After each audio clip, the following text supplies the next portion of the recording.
Come on. בשעה טובה ומוצלחת. We're going to talk a little bit about the preparations of Rosh HaShana.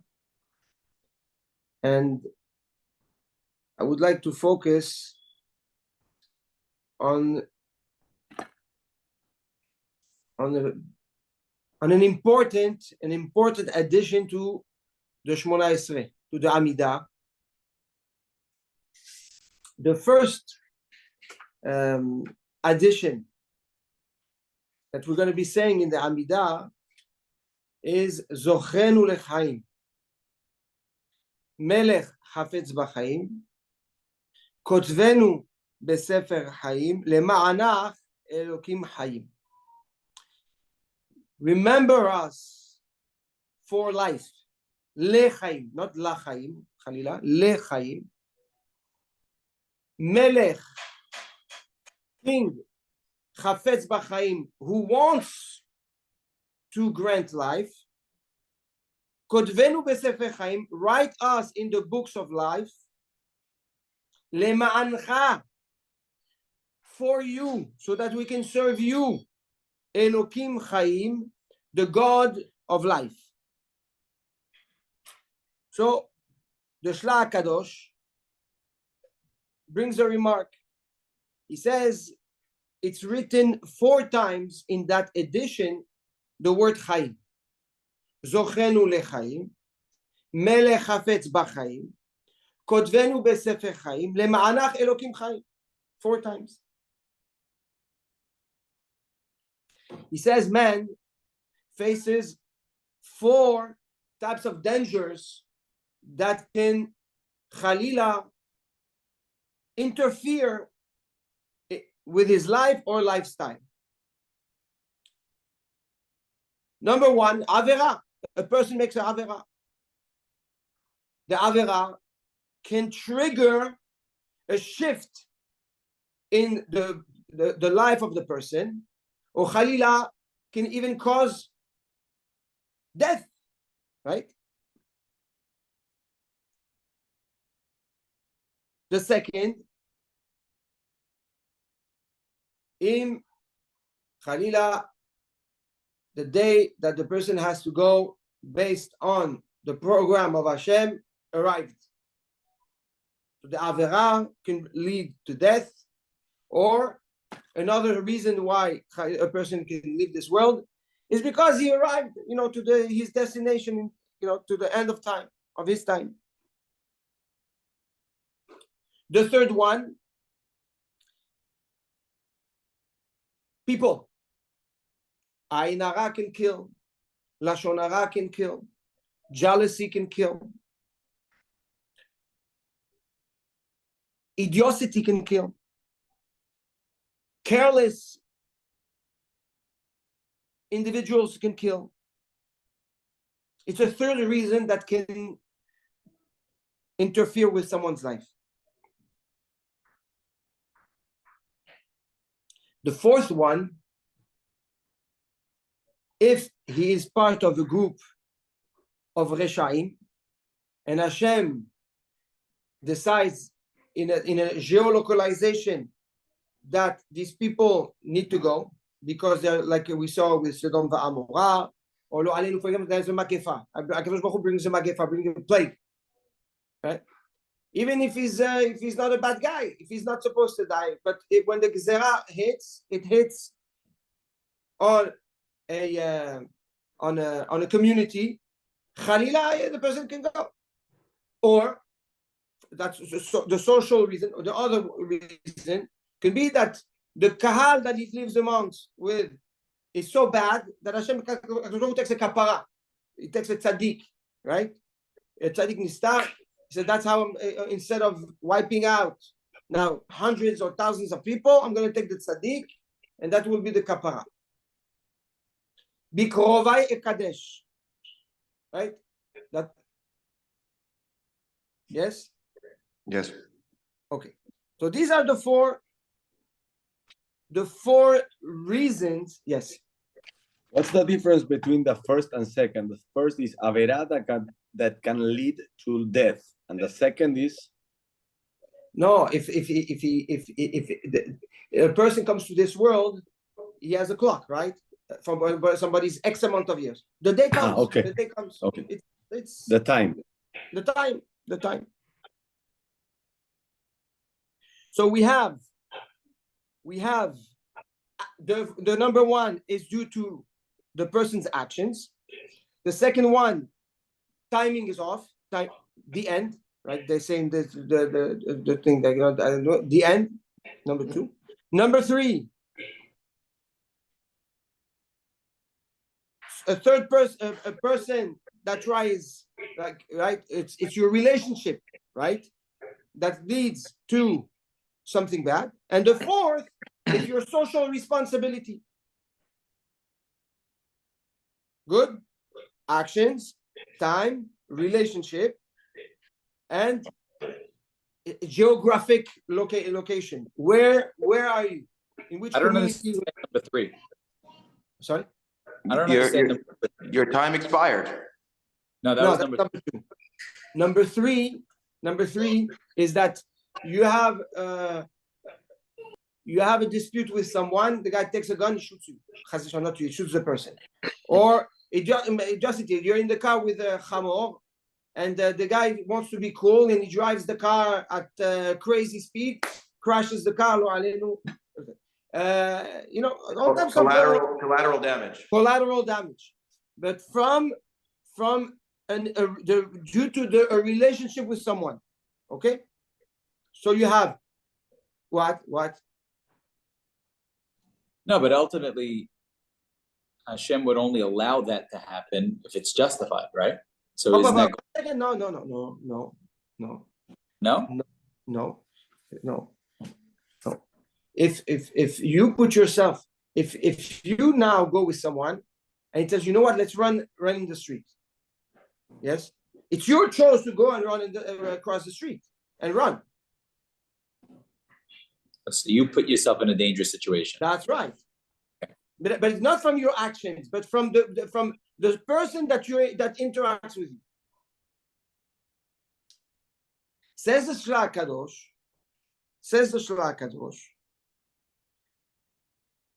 When we say Zochreinu Lechaim, if you count, there's 11 words.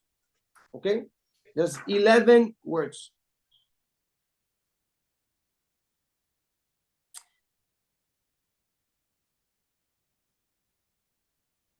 Letters. 11 words. Zochreinu Lechaim, Melech Hafetz. Total. Okay. Kotvenu besefer Chaim lema'anach Elokim Chaim. Okay, that there are, each word is connected to the 11 samimanim of the Ketoret. Now we know that the Ketoret is what stopped the sword of the Ketoret, the Mitah, right? Death. That's what appeased HaKadosh Baruch Hu from the judgment of death. When he smelled the Ketoret. Okay? Good? We're not going to go into the Kabbalistic reason behind it. That's what it is. So says the Shla Kadosh, when you say those 11 words, every time when you're mechaven, you say Lechaim. So you have the kavanah that you're praying to HaKadosh Baruch Hu that if that is a way where Chaz v'Shalom, a gezerah should come, I'm turning it into Chaim. So I'm basically saying, if my avera could lead to death, Zochreinu Lechaim. If it's timing, Melech Hafetz B'Chaim. If it's because of collateral, Kotvenu B'Sefer Chaim.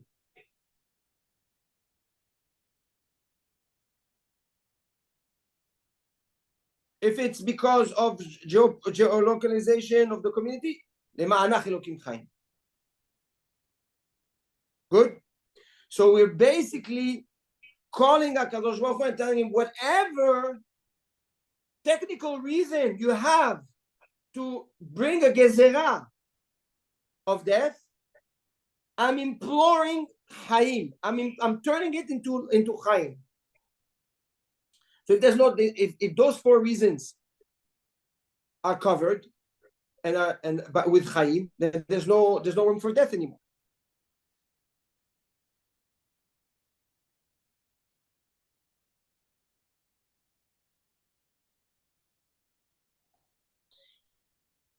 Good.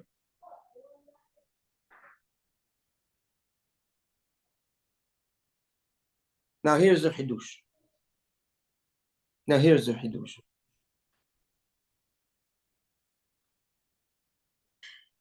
There are different understanding or meaning of death. The simple meaning is natural, physical death, right? And obviously that's the pashut pshat of what we're talking about here. However, there are other types of death. There's an emotional death. There is a financial death. There is intellectual death. Khalila, somebody, Hashem Yishmor, gets into a car accident and he cannot move the way he used to move. A part of him, the him that was before the accident, is dead. It's another him that now has to deal with another lifestyle. Nachon? Yes? For example, Ani, a poor man, right? A poor man is considered dead. Metzora, somebody that has plague, is considered dead. Nachon? So we see that the concept of death is not davka, the physical death, but it could be also a drastic change in someone's life. His health. A person can be healthy. He gets struck by a sickness or a medical event. Finished. It's not the same life. You could say whatever you want. The person before the episode and after the episode is not the same. Same thing financially. A person that had bracha and suddenly chas v'shalom, boom, everything stops. It's not the same thing. Like Asher that becomes Ani, that's it. The Asher that was in his finish is dead. Maybe he can become Asher again.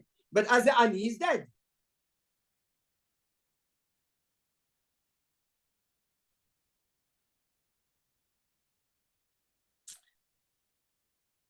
This is the depth of what we're and again, the same thing happens emotionally. Guys that scare trauma, and you cannot get past it. Finished. It's not the same life. It's finished. Same thing intellectually. A person has a stroke and he cannot remember or he cannot think anymore so straight up. Nigmar hasipur. It's finished. So we have different types of death. This is what we're praying for. We're not only praying for Chalila physical death. We're praying to HaKadosh Baruch Hu so that if an event, a nisayom, a test, whatever that test is, test of health, financial, social, emotional, is decreed by HaKadosh Baruch Hu. If a nisayon has to come, we're begging HaKadosh Baruch Hu, Zochreinu Lechaim. Hashem, give me the strength not to be instinctively reactional and binded and impacted and affected by the nisayon, but instead give me the koach to grow from that nisayon and find hayim. It's a tremendous, tremendous addition in the layers of bakashot in our tefillah. We tend to be more global, and yes, and I give us Chaim. But here, what we're requesting, what we're asking for, is much more than that. Is give us the wisdom, give us the koach, give us the opportunity, give us the time to always overcome the nisayon. Can someone say he doesn't have a nisayon? It's impossible. Everybody goes through nisayonot. Everyone has nisayonot. And for each person, it's difficult. For each person, it's difficult. You know the analogy, we take the story of the two people that will go to the kotel to pray. The poor and the and then this one is crying, Hashem. And then there's a big vir, yeah, comes like a big businessman. He comes and he davens. The next day he hears this guy screaming and crying. And at one point he's annoyed. He's focusing. He came. He needs a mortgage to close. He has contingencies. He has this. He has that. He has a lot of responsibilities. And next to him, there's this guy screaming his lungs out. He cannot focus. He's like, listen, you have to stop. He's like, what's your problem? He's like, I didn't pay my electricity bill. How much is it? 1,000 shekels. Here's your 1,000 shekels. Leave me alone. Let me pray. Benachat. Yeah. To each is their own. HaKadosh Baruch Hu listens. So it's irrelevant. What is the problem? The problem impacts people in an individual and personal way, and for each and every one, it's the end of the world. How many times a person faces a situation where Khalila, he feels like the doors are closed, nothing's opening, it's not happening, I cannot find the light. That hurts a person. That hurts his emunah. That can change the course of the life of that person completely if he lets himself swallowed by the nisayon. But if he's able to find the strength and clarity and awareness to take that step back and find, how can I grow? This is Chaim. This is the Chaim that we are asking. This freedom and autonomy to be able to always choose the path of growth versus being managed or controlled by the emotional instinct.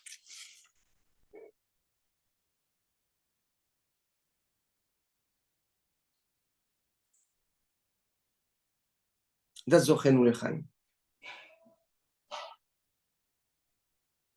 Any questions?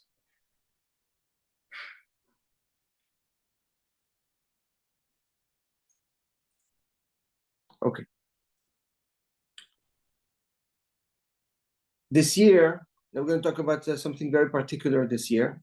This year, Rosh HaShana, the first day of Rosh HaShana, is on Shabat. And we know that on Shabbat, we don't blow the shofar. Even though the shofar is mitzvah taseh deoraita, it's a mitzvah from the Torah.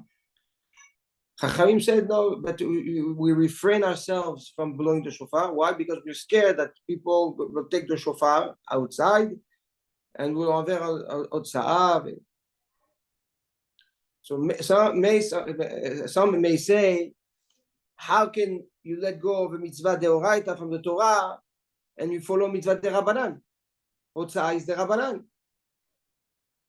Right? Taking out and walking down 4 amot outside, Carmelit, because Rosh HaShana we don't really have Rosh HaShana. It's derabanan. So how can a derabanan overrule such a big mitzvah deoraita of the shofar? Because there is a mitzvah, you're not alotasuru. What Chachamim tell you is you have to follow, and that's deoraita. That in itself is deoraita. And it comes to show us there is a dimension that is revealed in this Shabbat that shows us that the Kavod Chachamim, the Torah Shebe'al Peh, has a central place in the way HaKadosh Baruch Hu looks at us. If Hashem wanted us to be Malachim, He would have made us Malachim. But HaKadosh Baruch Hu made us better than Malachim. He made us men. And He gave us the Chokhmah, and He gave us Talmidei Chachamim, and He gave us the Torah. And that dimension prevails over everything. Even Tkiat Shofar beRosh HaShana. This gives us an indication of the approach, the outlook we must have of our Chachamim, the kavod we have to have of the Torah Kedosha, of the Torah Shebe'al Peh. I don't know if I ever told you, but like people today, they buy Sfarim, they buy books like they buy cucumbers. Baruch Hashem, Baruch Hashem. It's great. Me, before I brought in the Rambam in my house, I was scared. The Rambam and the Rashba, it took me months and months and months before I had the courage to actually bring it home. You know what it means to have the Rashba at home? You know what it means to have Rambam at home? The Rambam is in your house. It's not just a book. It's the Rambam, it's the Misirut Nefesh, it's the sacrifice, it's the countless hours of Torah learning and writing and rewriting that is with you right now. It's complete. You understand? So this is what Rosh HaShana and Shabat gives us. Another dimension of kavod, of respect, of ha'aracha, of appreciation of what the representation of HaKadosh Baruch Hu is in this world through the Torah and Talmidei Chachamim. And now the obvious question that we have to ask is, if we don't blow the shofar, that what replaces the shofar? So are we missing something, or we don't need it? So we have to know that the highest level of connection with HaKadosh Baruch Hu in terms of time is on Shabbat. There is a sword of Shvi'i, okay? The 7th month, exactly. We discussed it. The sword of 7, right? Shabbat is the 7th day. So the sword, the secret of the dimension of 7 is perfectly aligned when Shabbat is the first day of Rosh HaShana. So there is no distortion of the sword of the bracha of 7 at all. So essentially, we don't need the shofar. This is the koach of Chachamim. They knew that we don't need the shofar. So, yes? What about evoking Hashem's rachamim? Because doesn't that play a part in the because shofar? It's a day that's 100% Chachamim. The aligned rachamim? I'll give you an example. The shofar is a bulb, like a flashlight. Okay, you have a flashlight. That's the shofar that shows you the path. Shabbat is those huge, those lights that you throw in the sky that you see all the way up, right? That's what it is. So yes, it's true. You need the shofar, you need the flashlight. But once you have that next to it, you don't need it anymore. That's Shabbat. But it has to be a real Shabbat. It has to be a real Shabbat. What does that mean, a real Shabbat? So the Heichal HaKodesh and the Chachamim explain, many sources, that if the person does Oneg Shabbat, on Shabbat he's happy, he's enjoying Shabbat. If usually you do, let's say, 3 dishes Friday night, let's say 3 types of meat, this Shabbat you do 4 types. Yes, Seudah, 2, 1, let's say you have children, and then you have 2 children. So you show the chashivut, the importance of the pleasure of Shabbat, and you are happy from the Shabbat, not only that it replaces the shofar, it ensures that the judgment should be favorable. So I'm asking you, how can Rachamim be more Rachamim than that? HaKadosh Baruch Hu is basically telling you, enjoy, eat, drink, learn. Obviously, when we eat and drink, we understand what we mean, yeah? For Leshem Mitzvah. And be with the family and talk Divrei Torah. And it's like as if you did Teshuvah. Vadai, we have to do Teshuvah. We have to do it the proper way. The Masha is like, you go to the judge, and the judge like sitting in the court, and he said, wait a second, come with me in the back room. You go in the back room, he takes off the robe, and he gives you now Lechaim. He's like, okay, let's drink, let's have a moment you and me, and that's the Shabbat. Yes, the second day we go back, and we will hear the shofar. But if we know how to enjoy this Shabbat, this is the biggest beracha we can get. And the Mesorah is that the years where Shabbat, Rosh HaShana is on Shabbat, especially when the first day of Rosh HaShana is on Shabbat, right? Because it's the Dinakashya, Kadosh Baruch Hu, it's the dinim, the rigorous judgment is the first day. The second day is a soft judgment. But the first day is a rigorous judgment.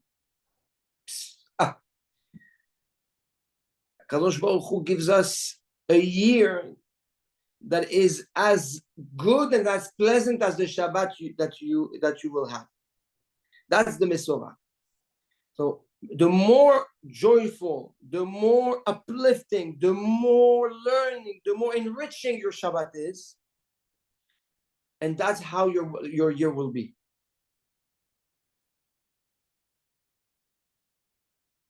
That's the sod. That's the secret of the beautiful beracha that HaKadosh Baruch Hu is giving us.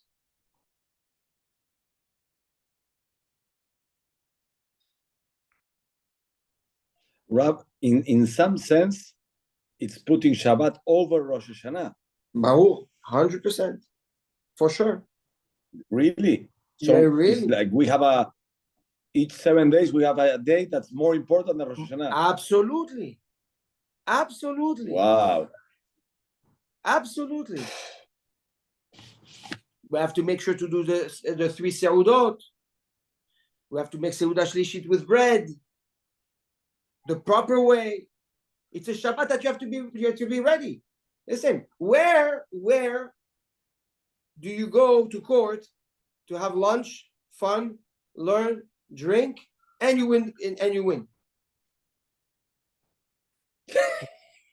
But that's the Shabbat. That's this Rosh HaShana. Be'emet. Now, isn't Hashem great?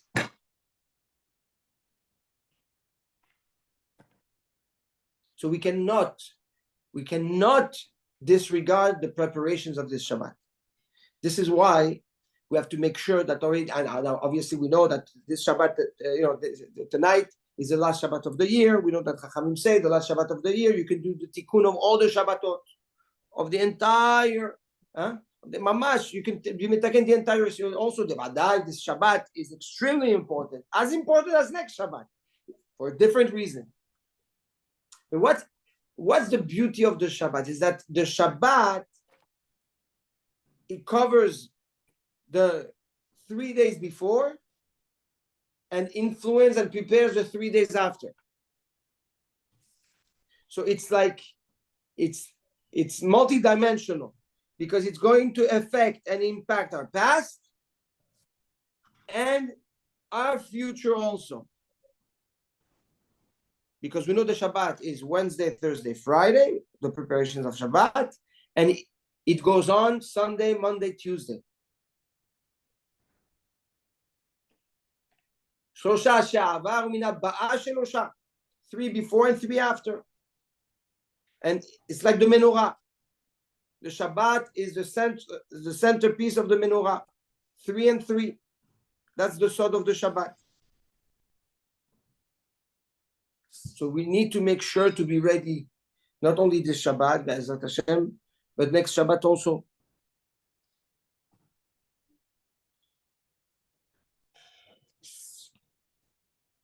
Another amazing thing, like we know the Ari Kadosh said that on Rosh HaShana we shouldn't sleep. Well, it's a Chazal. Chachamim, they tell us you shouldn't sleep. Why?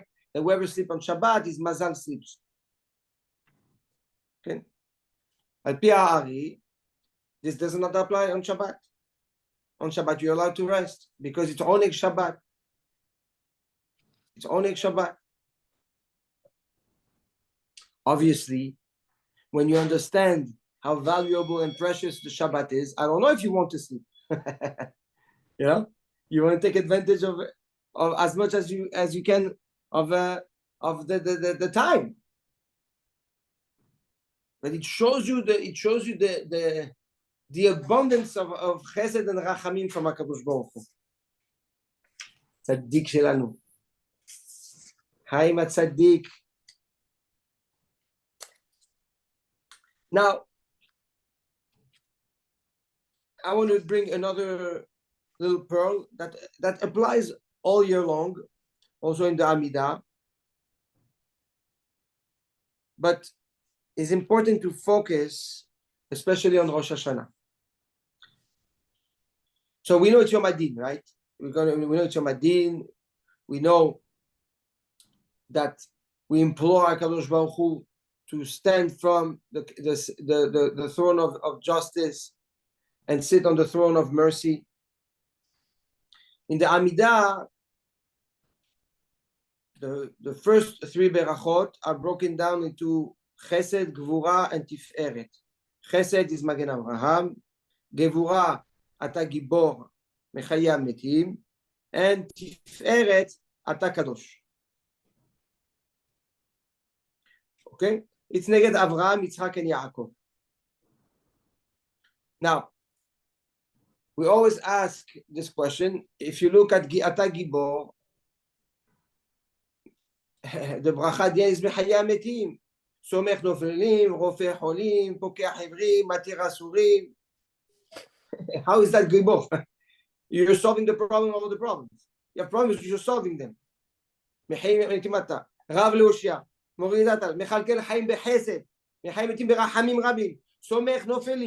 help the one that falls to stand up.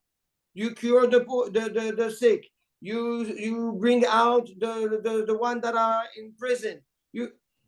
That's Gibor, yes, because the person made an action that led to that problem, and HaKadosh Baruch Hu comes and solves the problem, even though the problem was made by the action of the person. That's the Gevura of HaKadosh Baruch Hu. And it's signed in a name, a very holy name, in the beginning of the Gvura. We say, Ata Gibor Le'olam Adonai. The first letters, it's very important to forget. The first letters is Ata Aleph, Gibor Gimel, and you have to make sure you say Gibor with a Dagesh. Ata Gibor, right? Le'olam Lamed, Adonai Aleph. So it's Aleph, Gimel, Lamed, and Aleph. This name is a very holy name. Okay? This name awakes abundance of Chokhmat Torah, knowledge of Torah. This is a name that David HaMelech used to use when he needed to be connected with HaKadosh Baruch Hu, or when he needed to go to war. He would have kavanah of this name, and that name, through that name, he was able to bring down wisdom, to bring down strength, clarity, strategy in his endeavor of what he had to do. The Ramak in the Eser in Pardes, he writes, that he brings Yeshuot, that this is the name that brings Yeshua, a person lo aleinu, he has an issue. He has in mind that name. He has kavanah when he says Gibor le'olam Adonai. And b'zchut this name, HaKadosh Baruch Hu redeems. In Prietz Chaim, it bechlal mevatel dinim. It brings refuah shelema. It brings Lechaim. Mevatel holi. He says this name has the power to annul lo aleinu sickness. Any moment we can say Ata Gibor. Yes, but the specific moment where it has its most power and impact is when you say Ata Gibor le'olam Adonai during the Amidah. Now, this was all year long. However, on Rosh HaShana specifically, it's important to have kavanah, the proper kavanah.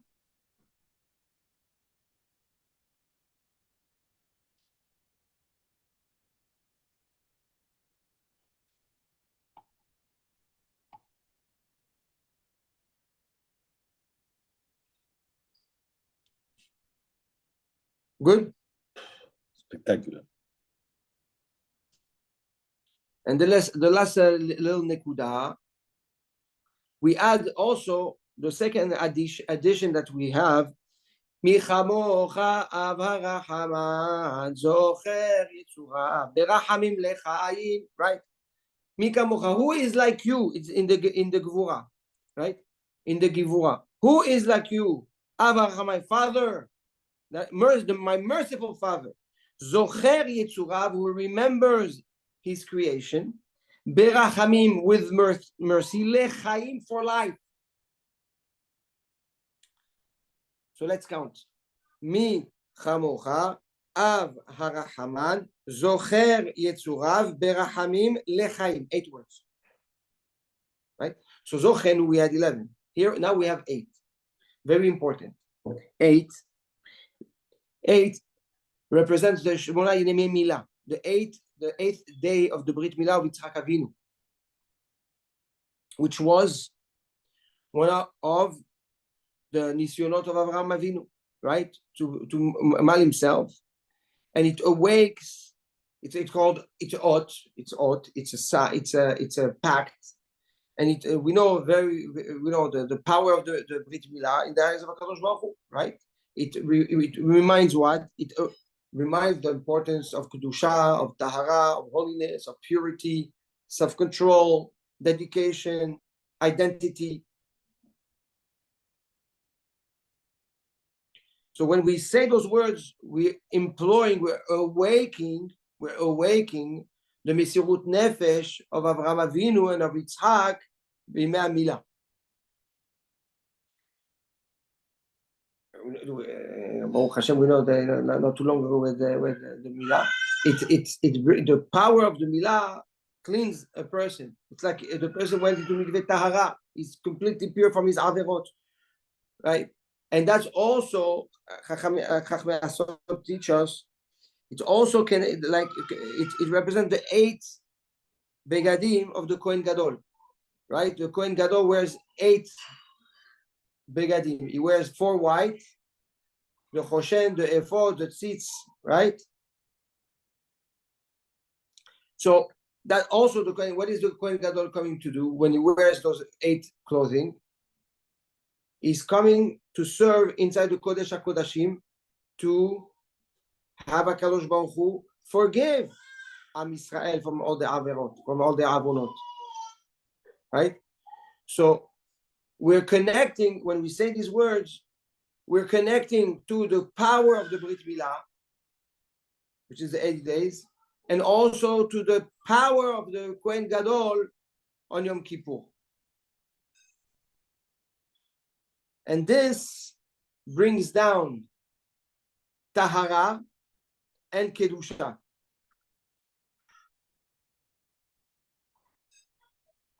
And that's how we can then say Mechayeh Metim, right? That's how you can make the bracha Mechayeh Metim. Because now that I'm Kadosh and I'm Tahor, HaKadosh Baruch Hu, if I'm dead, now you bring me back the life. B'zchut the Brit Milah and b'zchut the avodat of the Kohen Gadol.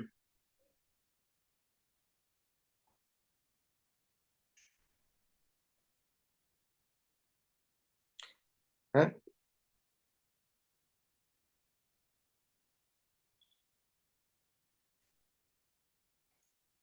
No. Tell me. Good to be back. Baruch Hashem. Baruch Hashem. Baruch Hashem. Well, that's so we spoke about the time, about Shabbat, and what this Shabbat is giving us,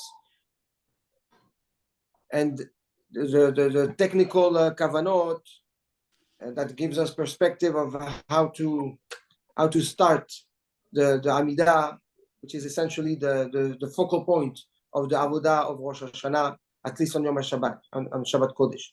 And that will, obviously, we're going to apply the same kavanot for the Musaf.